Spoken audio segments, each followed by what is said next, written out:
चिदंबरम, तंजावुर और गंगई चोलपुरम। चिदंबरम, तंजावुर और गंगैकोंड चोलपुरम के विशाल शिव मंदिर चोल सम्राटों की मदद से ही निर्मित हुए। यहाँ पर हमारा टॉपिक है क्लास 12th हिस्ट्री में भक्ति एवं सूफी परंपराएं चैप्टर, जिसमें हम पढ़ रहे हैं राज्य के साथ संबंध किस प्रकार के थे अलवार और नयनार संतों के। मुख्य रूप से नयनार संतों को किस प्रकार से समर्थन दिया चोल शासकों ने, यानी कि शैव धर्म को, शैव परंपरा को किस प्रकार से विकसित होने में सहयोग दिया था चोल शासकों ने, वो टॉपिक हम पढ़ रहे हैं।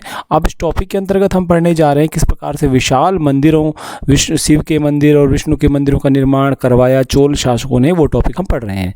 तो चिदंबरम मंदिर, तंजावुर मंदिर और गंगैकोंड चोलपुरम का विशाल शिव मंदिर चोल सम्राटों ने अनुदान देकर निर्मित करवाए और चोल शासकों के ही काल में कांसे में ढली हुई शिव की प्रतिमाओं का भी निर्माण हुआ।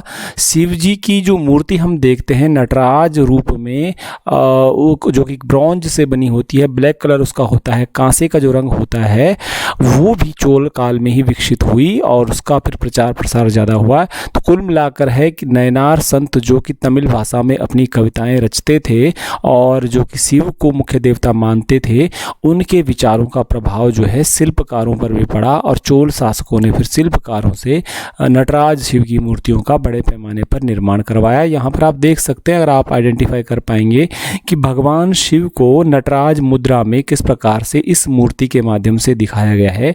ये पूरी की पूरी मूर्ति नटराज मूर्ति है, जिसमें कि शिव अपनी नटराज मुद्रा में है और इनमें अलग अलग भाव भंगिमाओं, अलग अलग जो भगवान के जो यहाँ पर मुद्राएं दिखाई गई हैं, उन हर एक का अपना अलग महत्व होता है, हर एक का अपना एक अर्थ होता है। तो यही ब्रॉन्ज आइडल, यही कांसी की प्रतिमा का विकास मुख्य रूप से चोल काल में हुआ और ये शिव जी की प्रतिमा है और यह दर्शाता है किस प्रकार चोल शासकों ने शैव धर्म को अपना समर्थन प्रदान किया था और किस प्रकार से वो नयनार संतों से प्रभावित थे।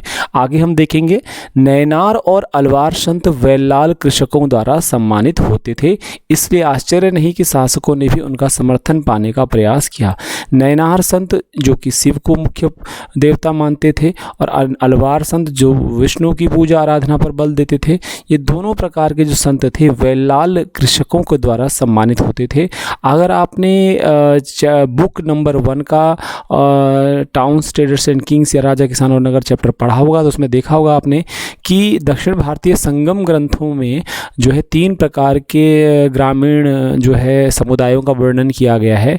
उसमें पहले स्थान पर वहाँ पर रखा गया था वेल्लालर, दूसरे स्थान पर उल्वर और तीसरे स्थान पर जो है हलवाहा, तीसरे स्थान पर वहाँ पर कहा गया था आदिमाई कहा गया था।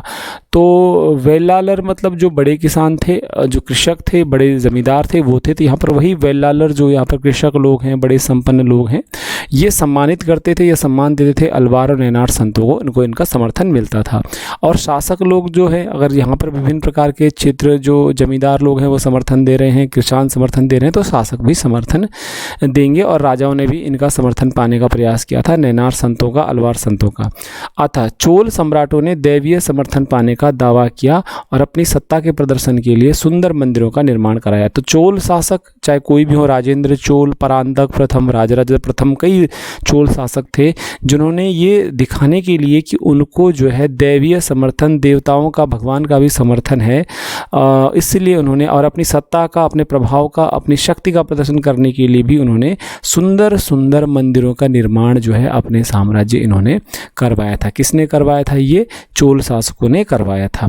इन मंदिरों में बड़े बड़े पत्थरों का इस्तेमाल या सुंदर कीमती पत्थरों का इस्तेमाल किया गया। धातु से बनी हुई मूर्तियां इन मंदिरों में लगी हुई थी। कुल मिलाकर के पत्थरों से बनी हुई मूर्तियां, धातु से बनी हुई मूर्तियां इन मंदिरों में लगी होती थी। आज भी दक्षिण भारत में इन मंदिरों को देखा जा सकता है।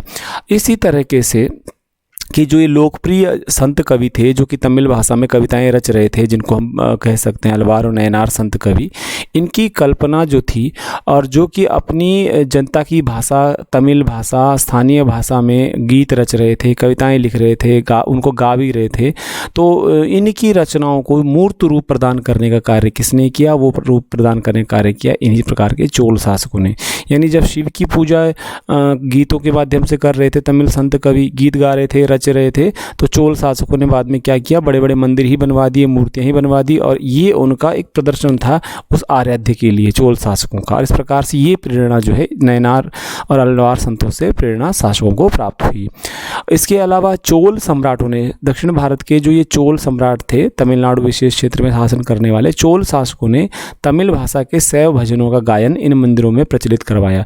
यानी जो शिव जी के मंदिर जो यहाँ पर दक्षिण भारत में अलग अलग जगहों पर बनाए गए, उन मंदिरों में तमिल भाषा में इन संत कवियों के जो भजन थे, जो कविताएं थी, जो गीत थे, उनको गाया जाना भी प्रचलित करवा दिया इन सम्राटों ने। यानी यहाँ पर अब इन भक्त भजनों को गाया जाएगा जो तमिल भक्ति संतों ने गाए हुए हैं। तो ये भी कहीं ना कहीं नयनार संतों का, अलवार संतों का प्रभाव जो है, नयनार संतों का प्रभाव जो है सम्राटों पर है, राजाओं पर है। और इन भजनों के संकलन को कहा जाता था तवरम। शैव भजनों के संग्रह को चोल शासकों ने जो है शुरू करवाया वहाँ पर दक्षिण भारत के मंदिरों में, और उन्हें तवरम कहा जाता है। शैव भजनों के संग्रह को तवरम कहा जाता है। इसका जिम्मा भी उठा लिया, ये संकलन भी तैयार करा दिया।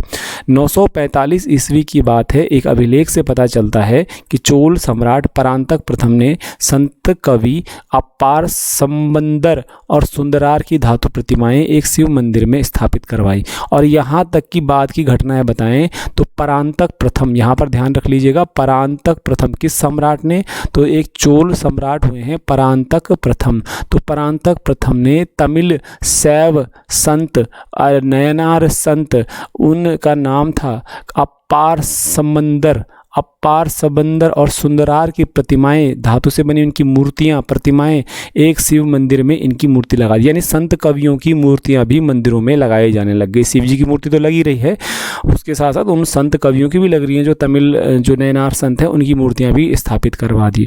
और इन मूर्तियों को उत्सव में एक जुलूस में निकाला जाता था। और इन संत कवियों की मूर्तियों को किसी उत्सव में, जिसे कहा जाता है प्रोसेशन, उत्सव में, रैली में, जिसे कहते हैं हम शोभा यात्रा में, जुलूस में निकाला जाता था बड़ी श्रद्धा से। तो कुल मिलाकर के ये वीडियो जो है इस तरह से किस प्रकार से स्पष्ट करता है कि दक्षिण भारत में ये जो विशेष क्षेत्र है, इस विशेष क्षेत्र में जो है किस प्रकार से दो प्रकार की परंपराओं का विकास होता है, जिसमें से एक परंपरा को हम कहते हैं अलवार भक्ति परंपरा, जिसमें मुख्य रूप से विष्णु भगवान के लिए उन्होंने गीत बनाए, कविताएं स्थानीय भाषा में गाना शुरू कर दिया। और दूसरे थे नयनार संत, जिन्होंने शिव भगवान के आराधना में गीत लिखे, कविताएं लिखी, उनके लिए रचनाएं की तमिल भाषा में। मुख्य रूप से दोनों स्थानीय भाषा तमिल भाषा का विरोध कर रहे हैं, समर्थन कर रहे हैं, उसी में लिख रहे हैं।